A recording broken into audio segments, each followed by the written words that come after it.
Welcome to the Vendador Table. Today we're going to be making one of our most requested dishes, both from you guys and our clients. They absolutely love this and it ends up on our menu time and time again. So we figured we would share it with you. So this is the Maine lobster that we're also pairing with spaghetti squash that has been cooked in turmeric. And we've also have some spicy mustard greens that are cooked in a red curry sauce. And then we make a sauce Americaine using the actual lobster bodies to turn it into a beautiful, creamy, velvety sauce. Let's get into it.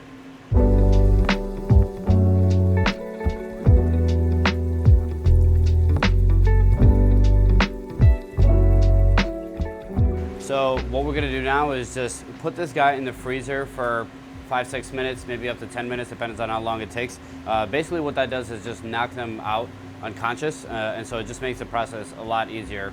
Just put it in the freezer, take it out, cut it through its head. So while our lobster is in the freezer, we're gonna get working on one of the components, which is the spaghetti squash. I'm gonna take a fairly thin spoon, cut out these seeds in the middle.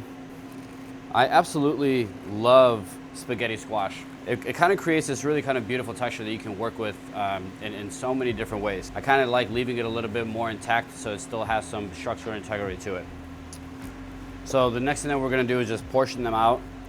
The only difference that this makes is how long it's gonna take to cook. If it's this whole thing, it's gonna take a little bit longer. If they're in smaller pieces, it'll just take a little bit less time. So I'm just gonna add them to a bowl. Some really good olive oil. We'll go into some salt pretty liberally. Now these have such an awesome color as it is, but if we really wanna kind of bump this up a little bit, we're just gonna add a little scant of some turmeric powder and then give this a really nice toss. We're just gonna put it on a tray. I've got another piece of foil here. Just gonna wrap it around. I don't really want to get any coloration on this thing. I really just want to cook it and get it steamed. And obviously all the olive oil, the salt, the turmeric is really gonna impact the flavor of this. So our lobster's been in the freezer for the last 5 minutes, and you can see they're basically falling asleep. We're just gonna separate it here and just get our knife all the way in the back of the temple and just basically drive straight down.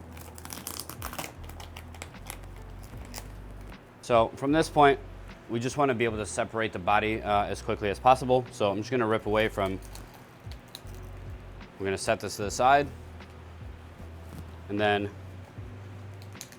pop these claws off. We're gonna keep this entire thing. We're gonna use every little bit of it, so don't throw any of this away. Just gonna finish cutting through the other end. And then basically on the inside you have all these guts, which a lot of people sometimes just remove. Personally, I'm like, this is lobster essence, so I like to keep it. The next step is going to be to skewer the actual lobster tail. So I've got an actual skewer here. Some people use the back of a spoon to keep it straight, but basically that's what we're trying to do, is keep it straight. So this part is very crucial, especially if you plan to serve the lobster whole. There's no way to hide around this if you get it wrong. So make sure to keep the body straight as you're entering in, and then from there, just make sure that it's pointed towards the ceiling and drive it up carefully, and you'll see that it starts to come out right on the other end here. So boom, we've got this ready. This is only a 1 pound lobster, so generally I would say something like 4 to 5 minutes is really where you want to be with the cooking time on this. I'm gonna go in a little bit less because I'm gonna end up finishing this on the grill. All I'm trying to do is get the meat to come out of the shell in an intact fashion. So I'm gonna get this in here, set a 4-minute timer, and then dump it directly into my ice bath.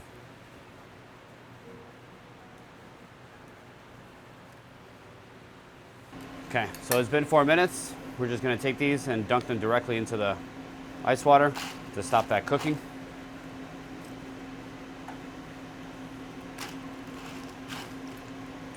So we're just gonna pop this out of the water now. It's been a couple of minutes and it's fully cooled down. I'm just gonna remove this skewer, set it to the side. Now this is the part that you wanna be really careful on.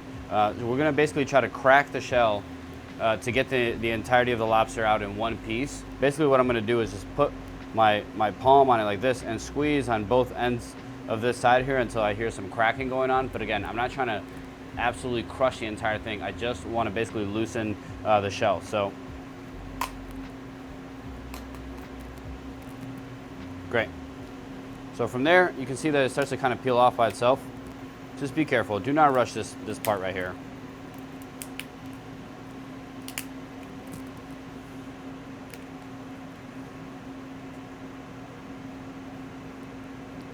Okay, so here we are. We've got a lobster that's intact. We're gonna save the shells to make our stocks with. I'm just gonna wash off some of this albumin, which is basically like the fat of the lobster. I'm just gonna rinse some of this stuff off. I'm just gonna cut off a little bit of this top portion here, just so that we can really present it very beautifully. There's a little bit of the track still stuck in here, so I'm just gonna go ahead and get that out very gently. We've got our lobster here. We're gonna set it to the side. We're gonna break down the claw now. This part right here has a feather, is what it's called, a feather on the inside of it, and it's basically just holding this claw together. It should come off in one fell swoop, very clean. You wanna make sure that this entire thing comes out and it's very clean, otherwise it'll just be stuck in the middle of the claw. Not the end of the world, you won't die on it, but it is really nice for people not to have to do that work on their end. So now we just wanna get the meat out of this guy, and so I'm gonna take my knife, but I'm gonna take the back end of it. Do not use this, you're just gonna ruin your blade. So take the back of it and just crack it right in the center here.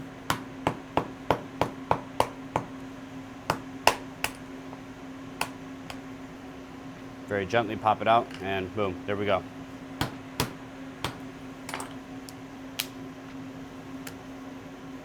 If it ends up coming out the other way, again, totally fine. Make sure you keep your scissors on you, and then just run down the spine of this guy. And we have our other claw ready to go as well. And we'll just clean these guys off a little bit. I also personally think that this part of the lobster right here is just a little bit weird, and I just don't like it. So I'm gonna cut this part off. I'm gonna use it for the stock. Texturally, it's just not a lot of fun. So we'll bring this back over. Again, we just wanna wash out some of this albumin.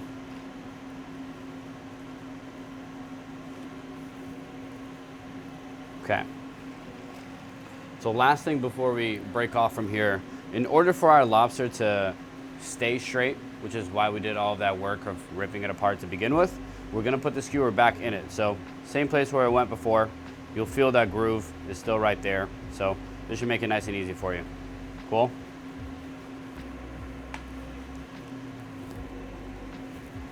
And there's our lobster, ready to go.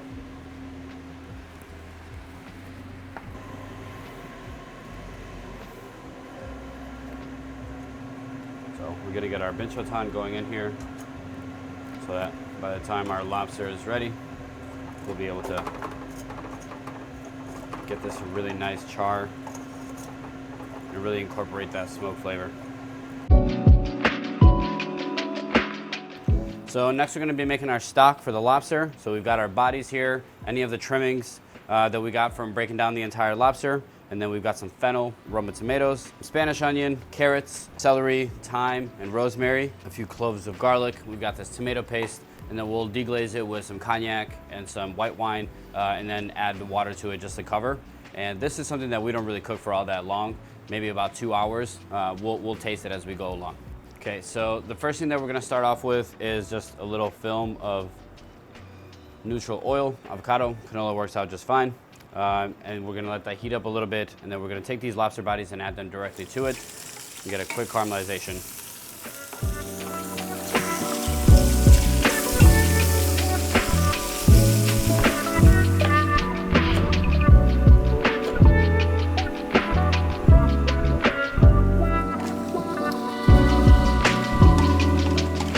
I'm really not looking for a ton of caramelization on my vegetables at all here either. Just want to get things kind of really nicely incorporated. Next, we're going to go in with a little bit of tomato paste. It can be very bitter if you don't cook it down, so the first couple of minutes that it spends in the pan itself is really just cooking out some of that astringent bitter flavor that tomato paste can have. So now that we have this fond here, at the bottom we're just going to deglaze, touch of cognac. So we're just evaporating a little bit of that cognac that's at the bottom. Nothing crazy. You won't see a ton of flame from this, but you definitely want to cook off that alcohol. The next step is to add in the water or the stock or whatever you'd like to use. You can use lobster stock or chicken stock in here and get a really awesome flavor profile. I'm just gonna go for the lobster stock, so I'm gonna start with water. We're gonna bring this up rapidly to a boil, then turn it down to a simmer.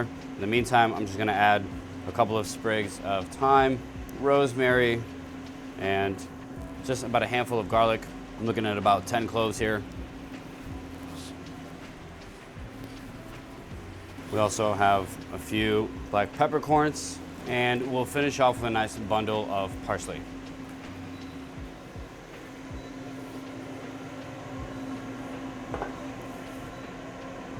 Next, we're going to start working on our curry base. While we start working on chopping those up, I'm gonna get some oil going here. I'm gonna use about a cup and a half, and it might seem like a lot, but I really wanna be able to like kind of shallow fry these and really infuse the oil with all the flavors of all these aromatic vegetables before we add the rest of it.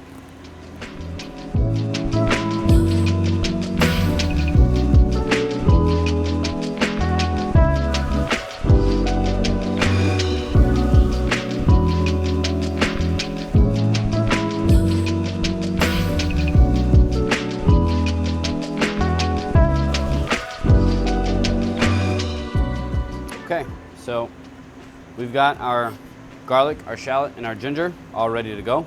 We've got our oil that's been getting hot very slowly. Ultimately, what we're looking for is for these to get super soft so that they create almost like a paste. And so if we're frying them, that's gonna be kind of like the opposite effect if you end up going too hard on these. So low and slow is the way to go. The next piece that we're gonna be working on are going to be the mustard greens that are gonna be a part of the curry. There's a couple of ways that you can prepare these. In our version, we're gonna throw them directly into the curry once it's ready and just wilt them right in there. So all I'm doing here is taking these off of their stem. Just gonna break these down into being a little bit smaller, but definitely not going too fine. So it's been about 5 minutes.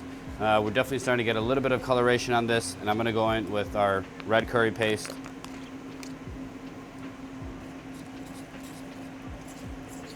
And get this nice and toasted.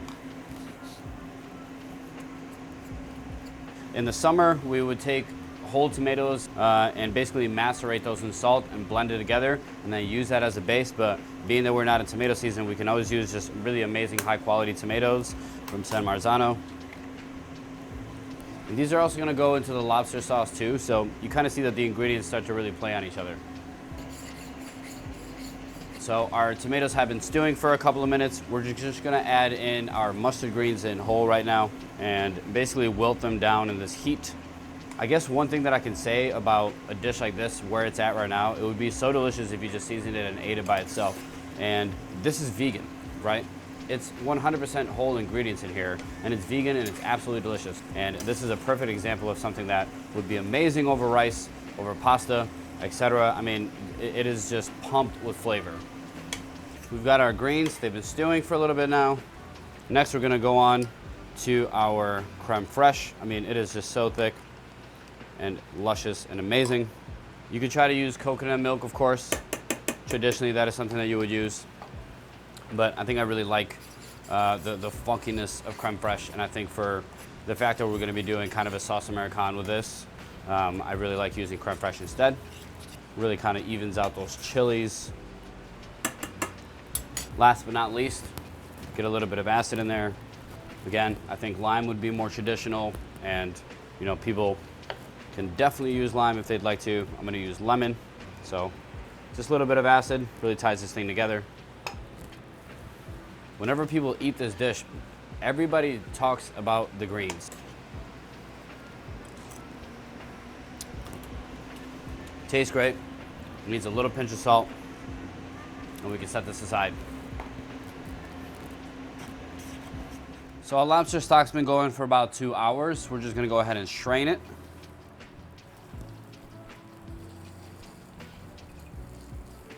You can see that it's still pretty clear despite you know, kind of leaving all the guts from the head on there. Now that this is done, this is gonna be a very big part of our base for the sauce Americaine. So stay tuned, we're going on that next.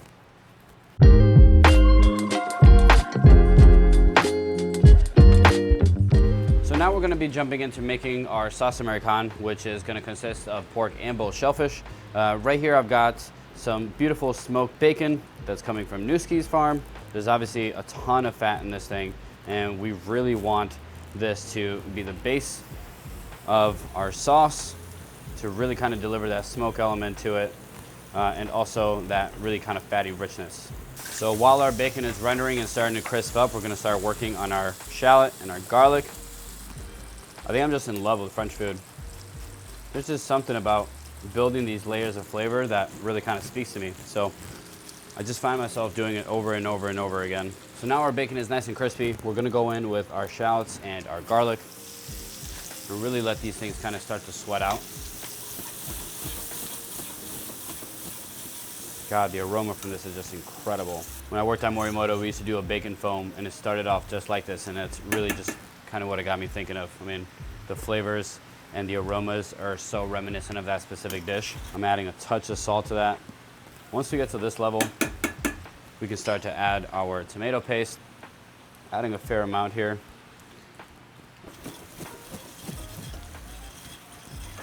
I'm gonna turn the heat up ever slightly, and we're gonna go in with our Espelette pepper. Espelette is a chili that comes from France. It's one of these things that's so essential to the dish. I suppose you could use cayenne or paprika or another chili, but if you're trying to make something that's actually authentic, Espelette is gonna be that pepper. It's incredibly, incredibly floral and so delicious. So this really shouldn't take all that long, maybe about 45 seconds. You really don't want it to burn. Now that we're here, at this point, we're gonna deglaze with our wine. We've built a nice fond on there. So we're just building these layers of flavor. This thing is gonna take all of that off from the bottom. Here I'm using a Sauvignon Blanc. You could make it with the red wine if you wanted to. You can make it with champagne. You could even use you know, a dry white vermouth. Ultimately, it just kind of depends on the sauce that you're trying to build. I quite enjoy the white wine version a lot more. It's brighter, it's more acidic. It works really well with the fact that the curry for this dish is gonna be a little bit heavier because it's got that creme fraiche in it too. And so I think it'll pair out really, really well. When I think about it, this is really like the basics, right? Like these are the things that people should be learning in the beginning. Like when you go to school, when you learn about sauce making, these are the things that you really need to be kind of practicing. These are the fundamentals. It's really about creating layers and layers of flavor. So a good way to tell that you're getting closer is you'll notice that the bubbles are starting to get bigger and bigger. That's because more and more water is evaporating. So I'm pretty happy with the consistency. I'm gonna grab my lobster stock and I'm gonna go right in. We're gonna bring this back up to a boil, and I'm also going to add in a cup of heavy cream. Now you could add in creme fraiche, you could do yogurt, you could do coconut milk if you wanted to keep it all Thai, for example. And kind of have that infusion in there. I'm gonna keep it a little bit more traditional. And then to this, I'm just gonna add in the same Marzano tomatoes, the same ones that went into the curry. So at this point, I'm just gonna let it simmer for about 15 minutes to kind of really incorporate the flavors. And at that point, we could either blend it with everything inside of it, or we can strain it to make a little bit of a thinner sauce. Okay, so the next step is going to be to blend everything. I want this to be really as smooth as possible. So if that means that I have to strain it afterwards, that's totally fine, but I really just want all the flavors incorporated there. So we'll start off slow.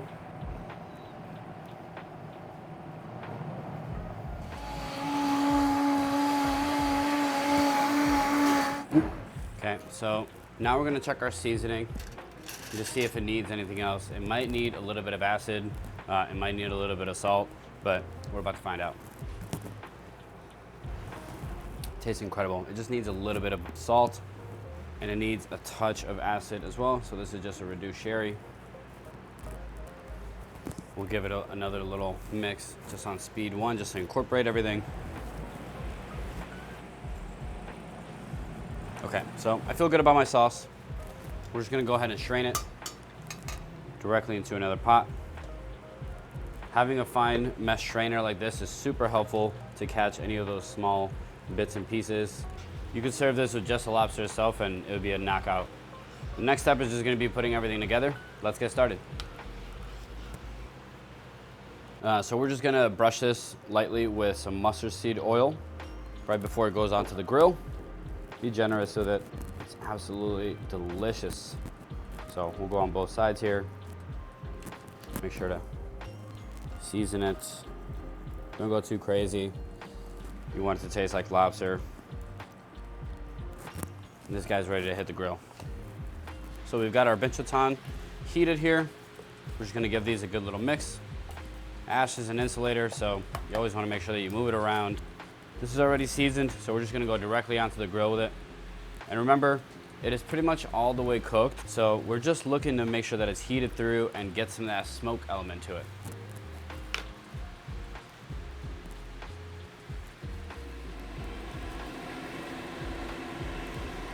We're gonna pull this off right now, set it to the side, and go on plating right away. So in front of us, we've got our spaghetti squash that was cooked with turmeric. Set a few pieces right in the middle, basically just enough space for us to take our curried mustard greens. These are almost gonna kind of remain hidden. Take our lobster, set it right on top.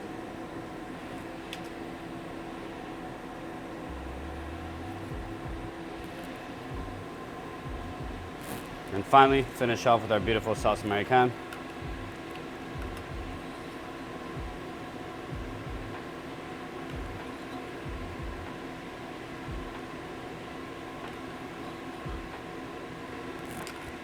And there you have it.